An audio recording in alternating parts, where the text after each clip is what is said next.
continues with a very small account busy ripping up the kingdom. Well, let's say not exactly ripping up the kingdom, but certainly getting a couple of kills here and there, having a great time and not losing anything major, which is kind of also important.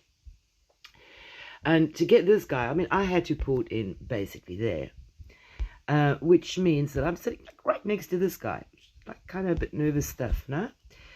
And yeah, it's a case of you want to go in, you want to hit, you want to get out.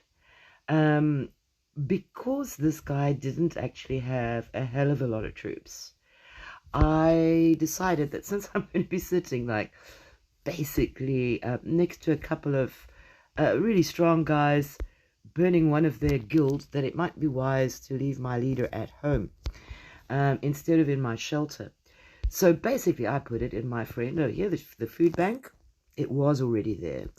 I basically just had a couple of tier 3s, which I want to kill anyway. You use your tier 3s when they're the best troops you have.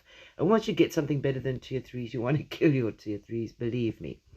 So I was quite happy to recall my my reinforcement, leave my garrison with a food bank. So now I don't have my leader, which basically means that any boosts that I get off of my leader, my gear, etc., is not going to count. I am going to lose more stuff, but it's not like a major issue, especially since I'm trying to lose these troops anyway, and also because this guy is weak enough that I know I can't lose. I can't lose even if I don't send my leader. And oftentimes when Tomato was a little baby castle, she still is, but I mean she was very little. Everybody is at some point. My modus used to be to keep my leader in shelter, and the only troops that I had out were the troops that I was willing to lose or have put in info. So, then it's really not a stress. And yes, unfortunately, the game does incentivize picking on the weak. This guy is only half tomatoes, mate.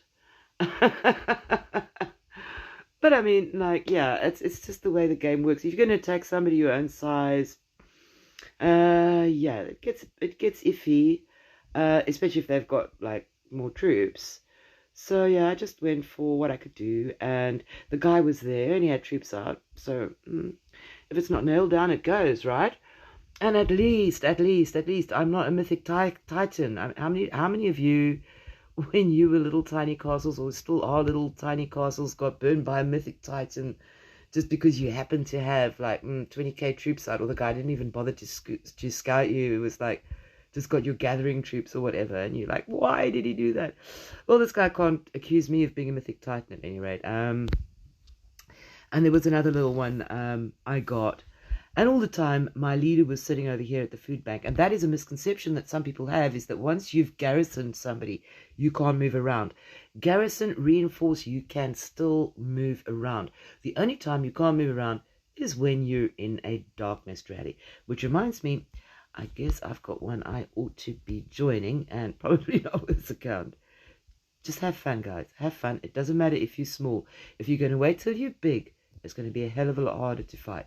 So just get out there where you've got nothing to lose and have a good time.